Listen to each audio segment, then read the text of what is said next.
మందమారుతసంవీతా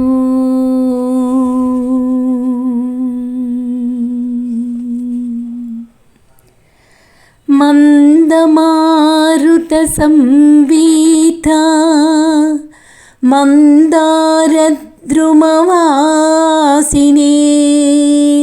నమః పల్లవహస్తాయ రామాయాపన్నివారణే ఆపదామపహర్తారం దాతారం సర్వసంపదాం లోకాభిరామం శ్రీరామం భూయో భూయో నమామ్యహం భూయో భూయో నమామ్యహం.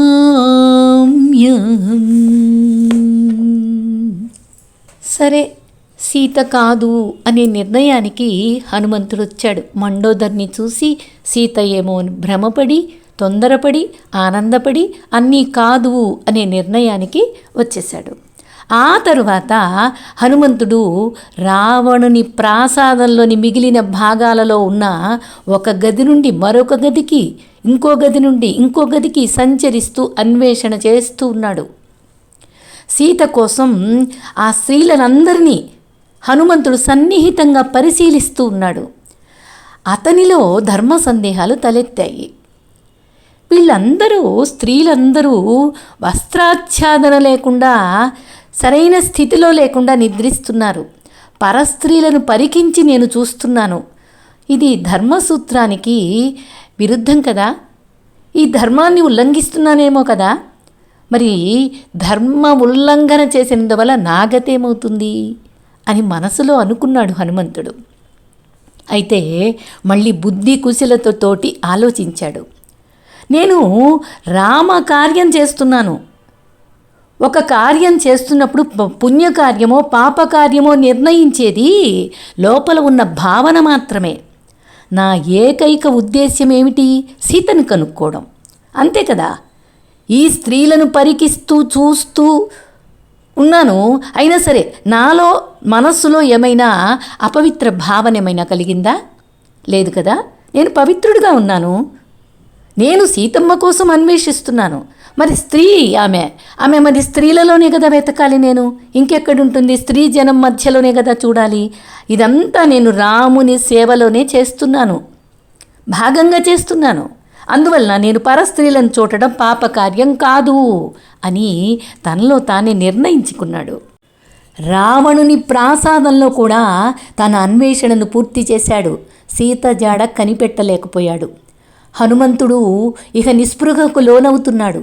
ఆమె ఏమన్నా జీవించలేదేమో అని అనిపించిందో లేదో అతని హృదయం విషణ్ణమైపోయింది. తన రాక కోసం ఉత్సాహంతో నిరీక్షిస్తున్న మరి ఇతర వానరులకు ఏమని చెప్పాలి నేను? మొక్కవోని పట్టుదలే విజయాన్ని సాధించి పెడుతుందని మళ్ళొకసారి మదనపడుతూనే తనలో తాను బుద్ధి కుశలతతోటి ధైర్యాన్ని చెప్పుకుంటున్నాడు. నిరాశగా ఉన్నప్పటికీ పోరాడుతూనే ఉన్నాడు, వెతుకుతూనే ఉన్నాడు. ఆ పోరాడటం అనేది ఉత్తమ ఫలితాన్నే ఆశిస్తాం. మనం ఎదురు చూసే విషయంలో ఉత్తమంగా, అంతే ఒక ఉత్తమమైనటువంటి ఫలితం కోసం ఆశిస్తూ మరుగున ఉన్నటువంటి స్థలాల్లో వెదగటం మొదలుపెట్టాడు. అంటే పాజిటివ్ ఎనర్జీ, ఒక ఉత్తమమైనటువంటి ఫలితం కోసం ఎదురు చూస్తున్నాడు. దానికోసమే అతను మళ్ళీ వెతకటం ప్రారంభించాడు.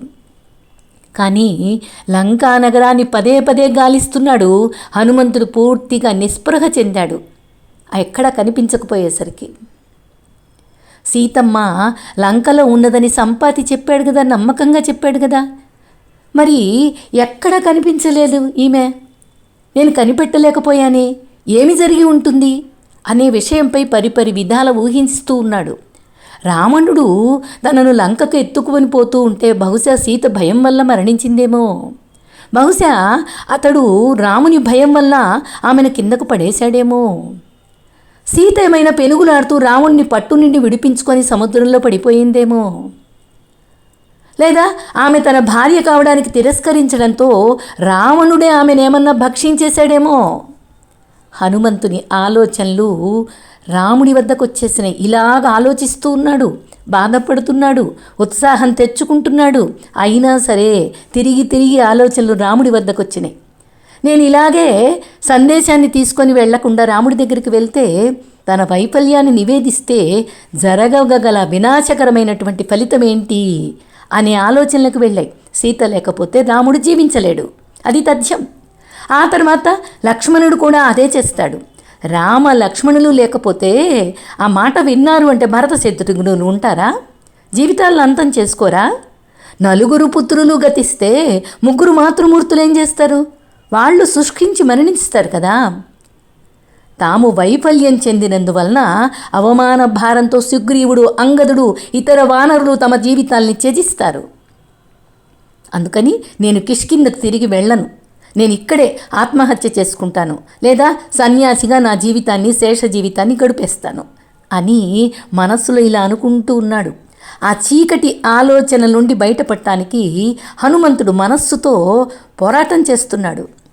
ఇలాగ నెగిటివ్ ఎనర్జీ, నెగిటివ్ ఆలోచనలు రాకూడదు, పాజిటివ్గా ఆలోచించాలి అని అంటూ ఉంటాం కదా. అలాగా హనుమంతుడు ఆ నెగిటివిటీని పక్కన తోసేసి మనస్సుతో పోరాడి విజయోత్సాహంతో మళ్ళీ ముందు అడిగేశాడు. అసలు ఇక్కడ రావణుణ్ణి చంపేస్తే, లేదా రావణుణ్ణి తీసుకెళ్ళి రాముడి వద్దకు ఈడ్చుకొని తీసుకెళ్ళి పడేస్తే, ఇలా ఆలోచిస్తున్నాడు మళ్ళీ. ఎందుకంటే సీతమ్మ కనపట్టలేదు, నిస్పృహకు లోనయ్యాడు. లంక యొక్క సమున్నతమైనటువంటి రక్షక ప్రాకారాల్లో ఒకదానిపై కూర్చొనున్నాడు హనుమంతుడు. అకస్మాత్తుగా నగర పరిసరాల్లో తాను అంతవరకు అన్వేషించి ఉండని ఒక విశాలమైనటువంటి అశోక వృక్ష వాటిక కనిపించింది. ఇక మళ్ళీ తన అన్వేషణ కొనసాగించాలి అని తీర్మానించుకున్నాడు.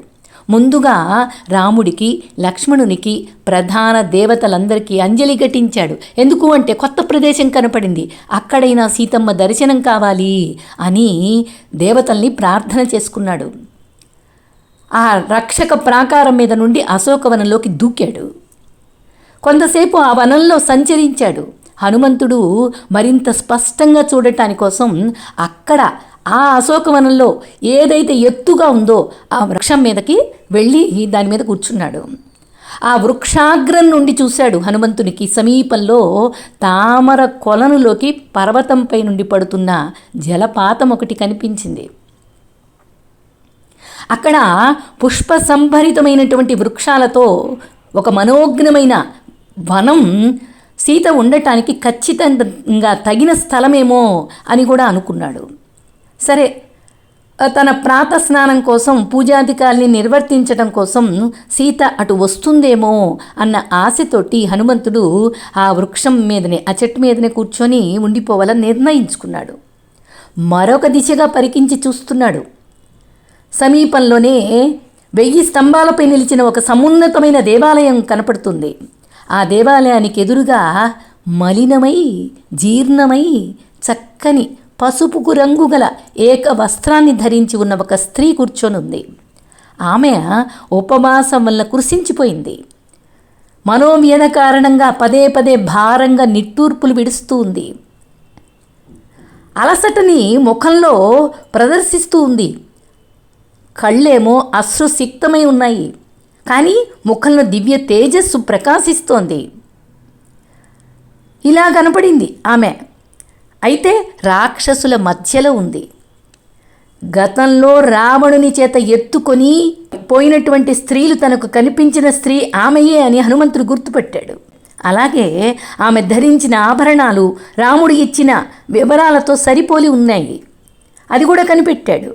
ఆమె యొక్క పూర్ణ చంద్రవదనాన్ని, ఆకర్షణీయమైన కనుబొమ్మల్ని, లేత ఎరుపు రంగు పెదవుల్ని, ముఖమంతా పరికించి చూశాడు. కోమలమైన ముఖాన్ని చూశాడు. ఈమె సీతయే అని నిర్ధారణకొచ్చాడు. రతీదేవిని బోలిన లావణ్యవతిగా ఉంది. తపస్సాధనలు చేస్తున్న ఒక తపస్వినిలాగా ఉంది. అత్యంత మహనీయురాలుగా కనిపిస్తూ ఉంది. ఆమె తీవ్రమైన వేదనను అనుభవిస్తూ ఉంది. రతీదేవిని బోలిన లావణ్యవతిగా ఉండి కూడా తపస్సాధనలు చేస్తున్న ఒక తపస్వినిలాగా ఆమె నేలపై కూర్చొని ఉంది. తీవ్రమైన ఆవేదన అనుభవిస్తూ ఉంది. కళంకితమైన యశస్సులాగా గోచరిస్తోంది. రాముడు ప్రేమిస్తున్నది ఈమెనే, ఈమె కోసమే ఆయన బాధపడుతున్నాడు అని అర్థం చేసుకున్నాడు. అర్థం చేసుకొని ఆ తన మీదనే ఆధారపడిన అతివ కోసం కారుణ్యం, తన ప్రియతమమైనటువంటి పత్నిని పోగొట్టుకున్నందువల్ల దుఃఖము, సీత యొక్క రూపలావణ్యము, సౌందర్యము రాముడిలోని ఆ లక్షణాలతో పోలి ఉన్నాయి.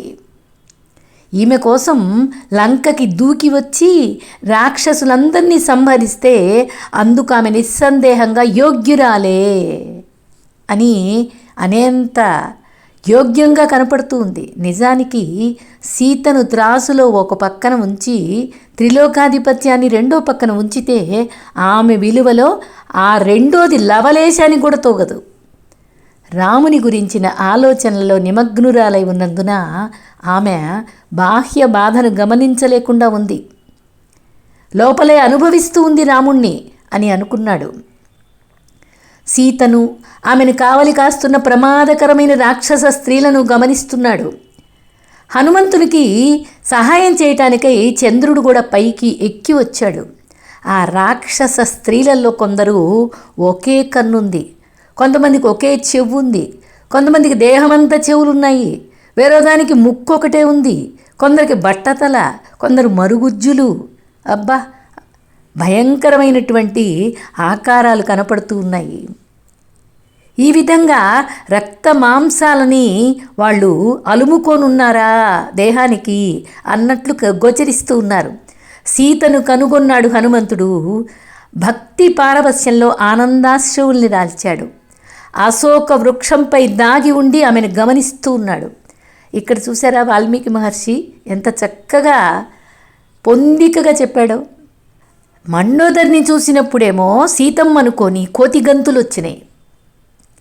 కానీ ఇక్కడ భక్తితో తన్మయత్వంతో ఆనంద అశ్రువులు రాల్చాడు అని మహర్షి చెప్తున్నాడు. అంటే మనిషి చూడండి, మనిషి కూడా బాహ్య విషయాల్లో ఇమ్మర్స్ అయిపోయి అవి చూసుకొని సంతోషపడిపోయి అహంకరించి లేదా ఇంకొకటి కావాలనుకుని భావన చేస్తూ ఇంకా ఏవేవో సంపాదించాలనే తపనతోటి ఉవ్విళ్ళూరుతూ ఉంటాడు. కానీ ఒక యోగినిలాగా ధ్యానంలో ఒక ఆధ్యాత్మిక మార్గంలో నడుస్తున్నటువంటి జీవుడు, ఒక సాధకుడు ఎటువంటి స్థితిలో ఉంటాడంటే సాధారణంగా ఉంటాడు, సహజంగా ఉంటాడు. ఏ విశేషాలు కనపడవు ఆ సాధకుడిలో. హనుమంతుడు కూడా అలాగే ఏ విశేషాలకి పోలేదు, సాధారణంగా సహజంగా ఆనంద అశ్రువులు నిండి ఉన్నాయి. ఇక ఇటువంటి స్థితిలో ఈ వాద్యధ్వనులతోటి తన వైభవాన్ని కీర్తిస్తున్న వందిమాగదులతోటి సూర్యోదయానికి పూర్వమే రావణుడు మేలుకున్నాడు. నిరోధించలేనంతగా సీత పట్ల ఆకర్షితుడై ఉన్నాడు. అందుకని సీత గురించే ఆలోచిస్తున్నాడు. విదేహరాజ పుత్రిక పట్ల తన కామాన్ని అణుచుకోలేకపోయాడు. 100 మంది రమణీమణులు స్వర్ణ దీపికలను, చామరాలని, మెత్తని దిళ్లను, తదితర రాజచిహ్నాలన్నీ ధరించారు. వాళ్ళందరి వెంట వస్తున్నారు. అశోకవనానికి బయలుదేరాడు రావణాసురుడు. ఇంకా ముందటి నాటి మధ్య ప్రభావంలో ఉన్నాడేమో, రాత్రి మద్యం తాగి పడుకున్నాడు, ఆ స్థితిలో ఉన్నాడేమో, కాస్తంత ఊగిపోతూ ఉన్నాడు. తరువాత ఆయనతో పాటు వచ్చే తరుణీమణులందరూ కూడా మెరుపు తీగల్లాగా సుందరంగా కనపడుతూ ఉన్నారు. రావణుడు సమీపించడం చూసిన హనుమంతుడు నెమ్మదిగా గుబురు ఆకులు కలిగినటువంటి కొమ్మల సముదాయం వెనుక నక్కి నక్కి కూర్చున్నాడు.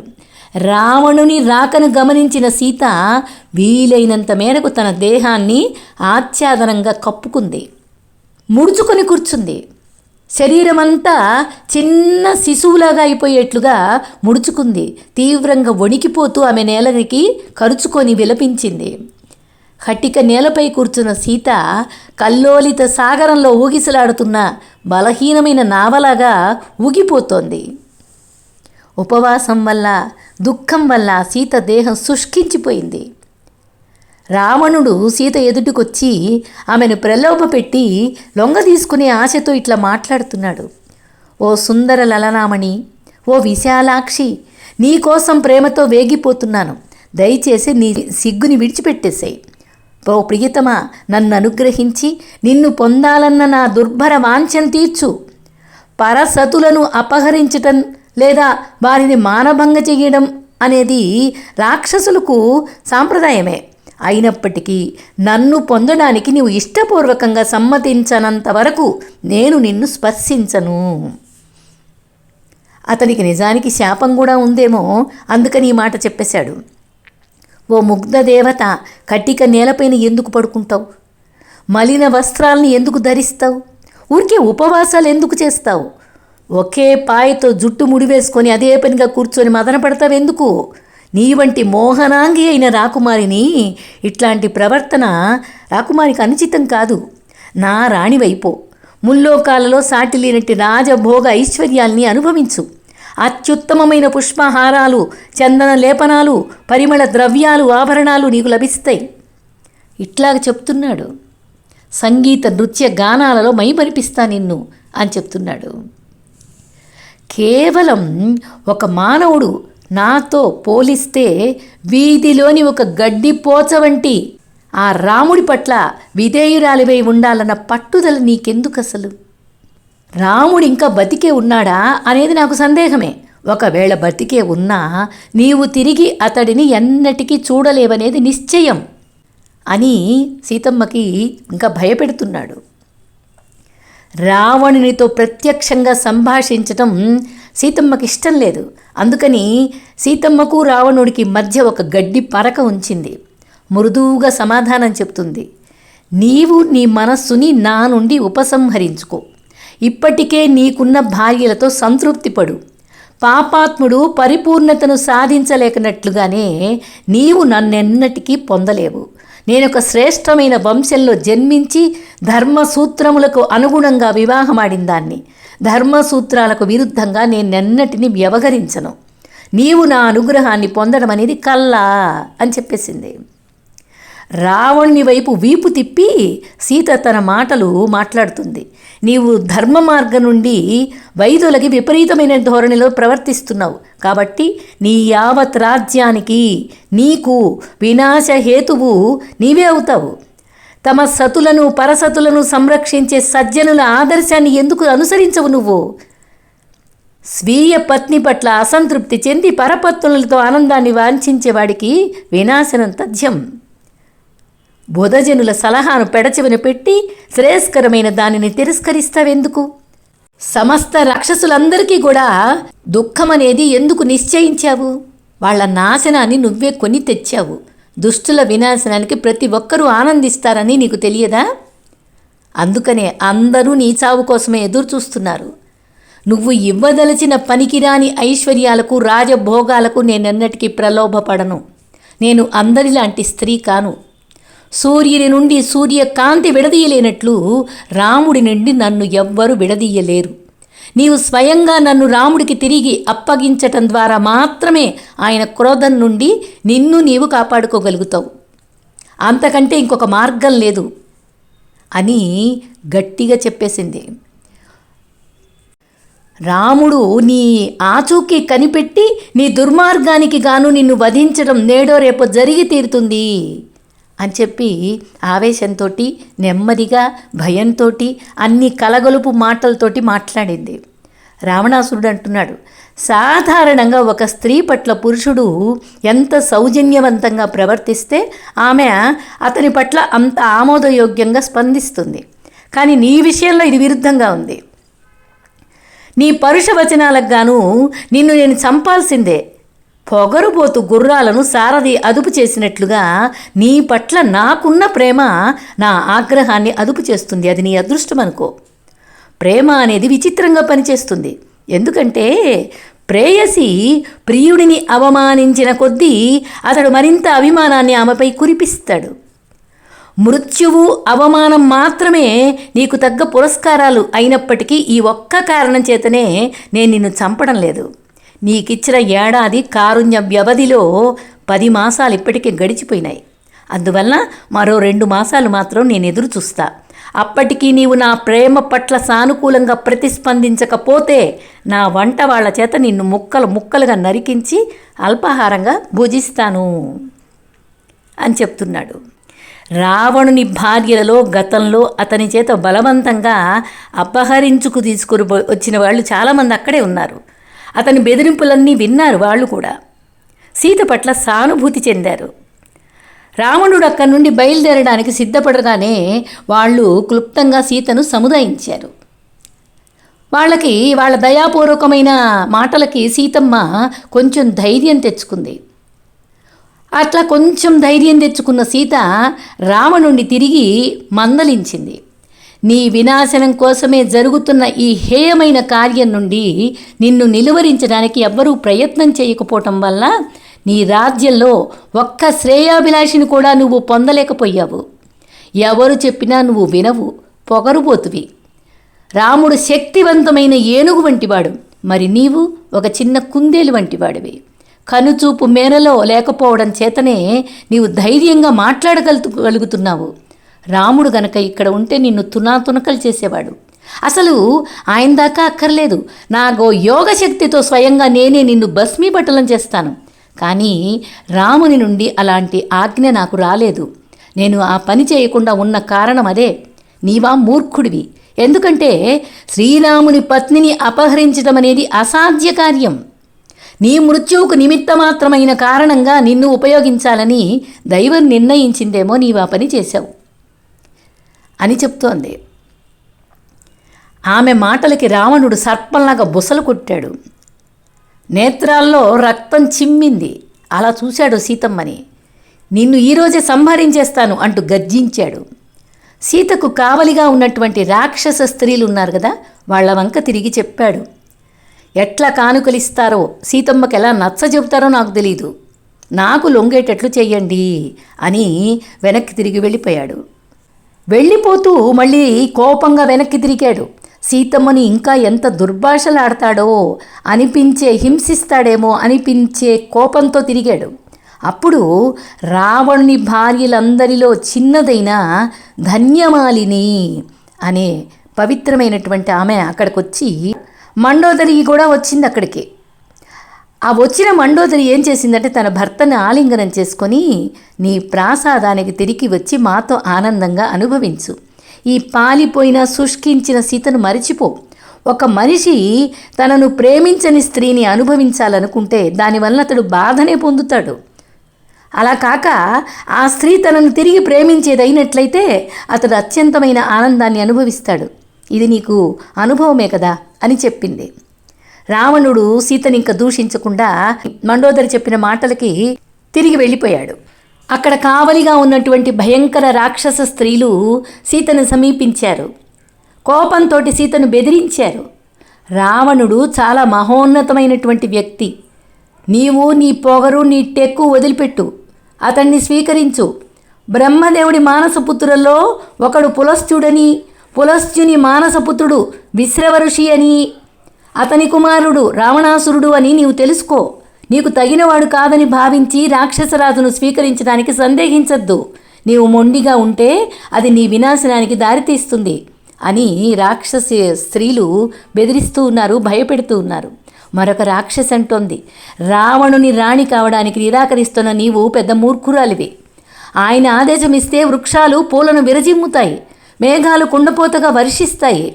రావణునికి అసంతుష్టి కలిగిస్తే సూర్యుడు కూడా ప్రకాశించడు, గాలి వీయటానికి కూడా నిరాకరిస్తాడు వాయువు. ఓ సుమధుర హాసిని, మా సలహా విను, భయంకరమైన మృత్యువుకి సిద్ధపడతావు లేకపోతే అని బెదిరిస్తున్నారు.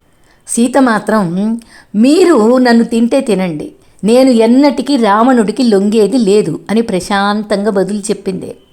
సీత ఎంతకి దారికి రాకపోవడంతో రాక్షస స్త్రీలు శూలాలతో, గండ్రగొడ్డలతో, కత్తులతో తీసుకొని సీతను చుట్టూ తిరుగుతూ భయపెడుతూ ఉన్నారు.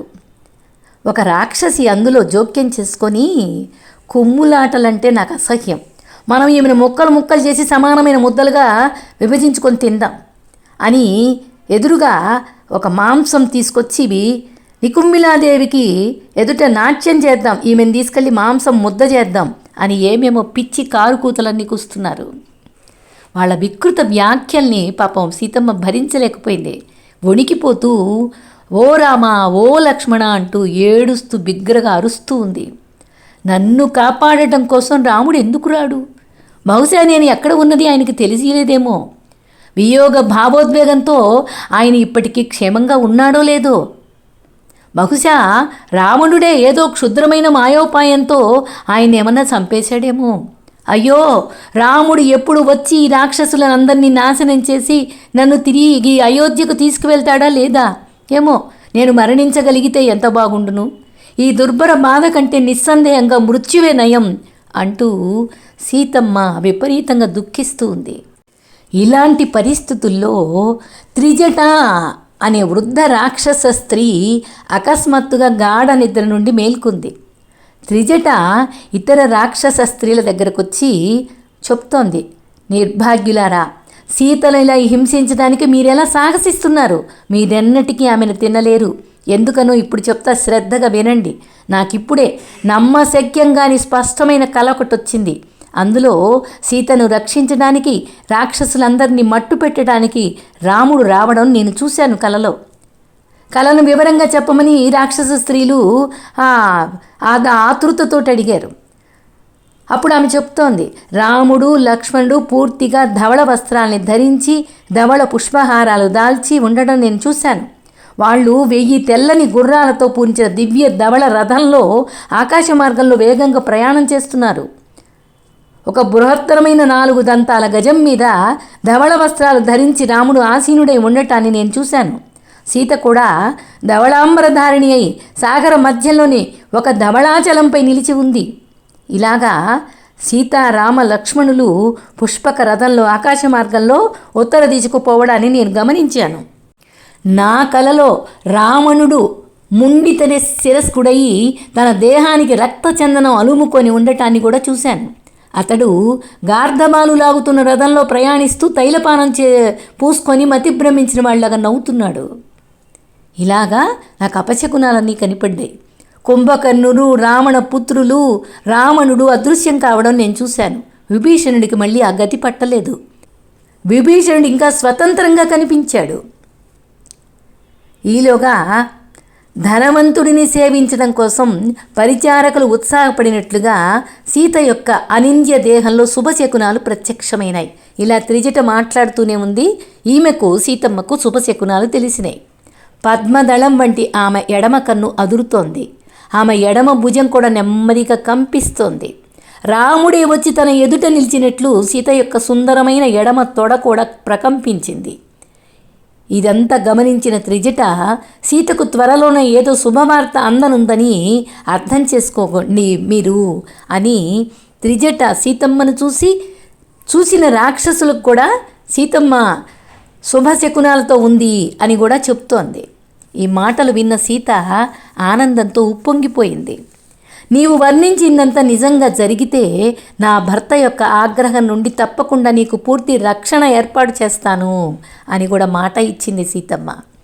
తన చుట్టూ ఉన్న రాక్షస స్త్రీలను చూడగానే ఆమెకు మళ్ళీ తిరిగి నిరాశ జరిగింది. మనస్సులో నిరాశ పడిపోయింది. రాముడు వచ్చి నన్ను రక్షించేలోగా రావణుడు నన్ను చంపేస్తాడేమో, ఈ దయనీయ పరిస్థితిలో వ్యధను భరించలేకుండా ఉన్నాను అని అనుకొని జీవితాన్ని అంతం చేసుకోవాలని తన కంఠానికి తన జుట్టుని బాగా ముడివేసి బిగించుకుంది. రెండవ కొనను చెట్టుకు కట్టివేస్తానని పైకి లేచింది. సరిగ్గా అదే సమయంలో సీతకు మరలా అనేక శుభ సంకేతాలు కనిపించినాయి. అంతసేపు హనుమంతుడిని నక్కి ఉండి సీత మాటల్ని, రాక్షస స్త్రీల మాటల్ని వింటూ ఉన్నాడు. పరిస్థితి గురించి ఆలోచిస్తున్నాడు. సీత యొక్క ప్రజ్ఞ ఆమె దుఃఖాతిశయం కారణంగా నేను వెళ్ళి ఆమెను అనునయించాలి, ఆమెను ఓదార్చాలి. రాముడి వద్దకు తిరిగి వెళ్ళేలోగా ఏదో ఒక విధంగా నేను ఆమె భయాన్ని పారద్రోలాలి, ఆమెకు ఆశాభావాన్ని కలిగించాలి. నిజానికి నిస్పృహ వల్ల ఏ సమయంలోనైనా ఆమె జీవితాన్ని త్యజించడానికి సిద్ధంగా ఉంది. ఈ రాక్షస స్త్రీల నడుమ ఆమెతో నేను ఎట్లా సంభాషించాలి అని ఆలోచిస్తున్నాడు హనుమంతుడు. అయినా సరే ఏదో ఒక విధంగా నేను ఆ పని చెయ్యాల్సిందే. సీత నుండి ఏదైనా సందేశం తెచ్చావా అని రాముడు అడగడం తథ్యం కదా. చూసి వెళ్ళిపోతే ఎలాగా? అలాంటిదేమీ లేదని నేను బదులిస్తే క్రోధంతో నన్ను కాల్చి భస్మం చెయ్యొచ్చు. అందువల్ల సీతను రాముడిని ఇద్దరినీ కూడా పరస్పర సమాచారంతో స్వాంతనపరచాలి అని అనుకున్నాడు. కావలి వాళ్ళు అశ్రద్ధగా ఉన్న అదను చూసుకున్నాడు. నేను వెళ్ళి సీతని అప్పుడు కలుసుకుంటాను అనుకున్నాడు. ఆమెతో సంస్కృత భాషలో మాట్లాడితే ఆమెకు నా మాటల మీద గురి ఏర్పడటం కుదురుతుందేమో. నేను ఒక బ్రాహ్మణుని వలె మాట్లాడితే నన్ను భిక్షుక వేషంలో ఉన్న రావణుడిలాగా అనుకుంటుందేమో. నేను అయోధ్యామాండలికంలో ఆమెను సంబోధిస్తే ఆమె బహుశా నన్ను విశ్వసిస్తవచ్చేమో. అయితే ఒక వానరం మనిషి వలె ప్రసంగించటం విని ఆమెకు నేను రావణుడిలాగానే అనిపిస్తానేమో. రావణుడు తాను కోరిన ఏ రూపంలోనైనా ధరించగలడు కదా. ఇది ఎట్లా చెయ్యాలి? ఇలా ఆలోచిస్తూ ఉన్నాడు. జటిలంగా ఉండే పరిస్థితి. ఒకవేళ నన్ను అలా చూసి భయపడి ఆమె కేకలు పెట్టిందంటే ఆ కేకలు కావలి వాళ్ళకి అప్రమత్తం చేస్తాయి కదా. నేనెంత చాలా జాగ్రత్తగా వ్యవహరించాలి ఈ సందర్భంలో అని హనుమంతుడు ఎంతో భీతితోటి బుద్ధి కుశలతతోటి ఆలోచిస్తున్నాడు. అట్లా డోలాయమాన స్థితి గురించి ఎంతో వివరంగా ఆలోచించిన మీదట విశ్వాసాన్ని చూరగొనటం కోసం ముందుగా నేను రాముణ్ణి స్తుతిగానం చేస్తాను, అప్పుడు సీతమ్మ శాంతిస్తుంది అనుకున్నాడు. ఇక రాముని జన్మ వృత్తాంతము వాళ్ళ వంశ పారంపర్యం అంతా వరుసగా చెప్పుకుంటూ వచ్చాడు. ఈక్ష్వాకుల సంజాతుడు, ధర్మాత్ముడు, మహావీరుడు దశరథుడనే ఒక మహారాజు అయోధ్యను పాలిస్తూ ఉన్నాడు. అతడు పొందెను 4 పుత్రులను. వారిలో శ్రీ విష్ణువు అవతారమే అనంత మహిమోపేతుడైన రాముడు. రాముడంటే మక్కువ ఆ రాజుకి. కైకేయికిచ్చిన వరాలతోటి రాముని కానలకి పంపించాడు. తండ్రి మాటను నిలబెట్టడానికై సీతా లక్ష్మణులతో రాముడు అడవికొచ్చాడు. ఋషులను భయపెడుతూ ఉన్న రాక్షసులను వధించాడు రాముడు. హరిణమైన మారీచుని సాయంతో సీతను అపహరించాడు రావణుడు. సీతకై అన్వేషిస్తూ రాముడు సుగ్రీవునితో మైత్రి కలిపాడు. దక్షిణమున సీతను గాలించటానికై నన్ను, హనుమంతుడు అనే నన్ను పంపించాడు. కొండలు కోనలు ఎన్నో దాటి విశాల సాగరాన్ని లంఘించాను. నీ జాడను కనిపెట్టి విజయం ఇప్పుడు సాధించానమ్మా. ప్రియతమ సతివైనటువంటి నిన్ను రక్షించడానికై రాముడు వస్తున్నాడు. నీ పతి ప్రాణాలు నిలపటానికై నాకొక సందేశాన్ని నీవేమైనా ఇస్తావా అని ఒక్క నిమిషంలో రామగానం చేశాడు. హనుమంతుడు మౌనంగా ఉన్నాడు. ఈ మాటలు అన్నది ఎవరు అని చూద్దామని సీతమ్మ చెట్టుపైకి చూసింది. హనుమంతుణ్ణి చూడగానే సీత తనేమన్నా కలగంటుందేమో. కలలో వానరం కనపడకూడదే, వానరం కలలో కనపడితే అమంగళం కదా అనుకుంటుంది. మళ్ళీ సీతమ్మ అనుకుంటుంది, ఇదేంటి నాకు రాముణ్ణి దూరం అయిన దగ్గర నుంచి నాకు నిద్ర ఎలా వచ్చింది? అసలు నేను నిద్రే పోలేదే, నేను స్పృహలోనే ఉన్నానే. ఇది స్వప్నం కాదు, ఇది కోతిని చూడటం వాస్తవమే అని మళ్ళీ అనుకుంటోంది. ఇది భ్రమ కాదు అని చెప్పుకుంటుంది, తనకి తనే చెప్పుకుంటుంది. చెట్లల్లో తాను దాగి ఉన్న చోట ఆ స్థలం నుండి హనుమంతుడు కిందకి దిగాడు. సీత ఎదుట ముకుళిత హస్తాలతో నిలిచి, అమ్మా నీవెవరవు? దేవతలాగా కనిపిస్తున్నావు. నీవు రాముని సహధర్మచారిణివి అయి ఉంటావని నేను అనుకుంటున్నాను అన్నాడు. రాముని పేరు వినటంతోనే సీత మహదానందం చెందింది. హనుమంతుని ప్రశ్నలకు సమాధానంగా తన జీవిత వృత్తాంతాన్నంతటినీ అతనికి వర్ణించి చెప్పింది. చివరగా నేను జీవించడానికి రావణుడు 2 మాసాల గడువు ఇచ్చాడు. ఈలోగా రాముడు ఇక్కడకు రాకపోతే నా ప్రాణాలు త్యజిస్తాను అని వివరించి చెప్పింది సీతమ్మ. ఆమె నమ్మకాన్ని చూరగొన్న హనుమంతుడు, నేను రాముడు పంపగా వచ్చిన దూతనమ్మా, ఆయన క్షేమంగానే ఉన్నాడు. నీ జాడ కనిపెట్టడాని కోసం రాముడు నన్ను ఇక్కడికి పంపించాడు. నీ యోగక్షేమాల గురించి ఆయన ఆసక్తితో ఎదురు చూస్తున్నాడు, నన్ను తెలుసుకొని రమ్మన్నాడు అని చెప్పాడు. సీత ఎంతగానో ఆనందపడిపోయింది. అమితమైన సంతోషంతో వాళ్ళు పరస్పరం సంభాషించుకుంటూనే ఉన్నారు. అయితే వాళ్ళు అలా సంభాషణలో నిమగ్నులై ఉండగా హనుమంతుడు కొంచెమంత సీతమ్మ దగ్గరగా వచ్చాడు. దీన్ని గమనించిన సీతలో మళ్ళీ భయం పట్టుకుంది. ఈ వానర రూపంలో ఉన్నది రావణుడేనేమో అని భయపడింది. అయ్యో, నీ మాయకు లోబడి నీతో సంభాషణకు దిగటం నాకు జుగుప్సగా ఉంది అని అరిచింది. మళ్ళీ సీతమ్మ నేల మీదకి ఒరిగిపోయింది. ఆ భయంతో, దుఃఖంతో అలసిపోయింది. ఇలా మారువేషంతో నా దగ్గరకు వచ్చిన నీవెంత నీచుడివి అని హనుమంతుణ్ణి దూషించింది.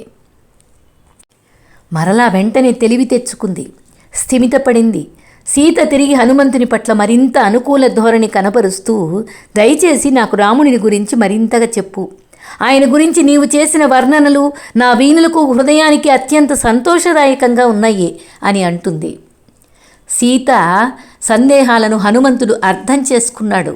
ఆమె భయాలను పోగొట్టడానికే రాముడిని కీర్తించటం పలు విధాలుగా ఆమెకు ధైర్యం కలగజేసి మాట్లాడాడు. హనుమంతుడిని పరీక్షించదలిచి, దయచేసి నువ్వు రాముడిని ఎలా కలుసుకున్నావో ఆ వృత్తాంతాన్ని నాకు తెలియజెయ్యి. రాముని యొక్క మరియు అతని లక్ష్మణుడు తమ్ముడు అయినటువంటి లక్ష్మణుని యొక్క దేహ లక్షణాలను నాకు పూర్తిగా వివరించి చెప్పు అని ఇంకా సీతమ్మ హనుమంతుడిని సందేహిస్తూనే అడుగుతోంది. ఇంకా హనుమంతుడు ఏం చేస్తాడు? సీతమ్మకి ఎలా సమాధానపరుస్తాడు?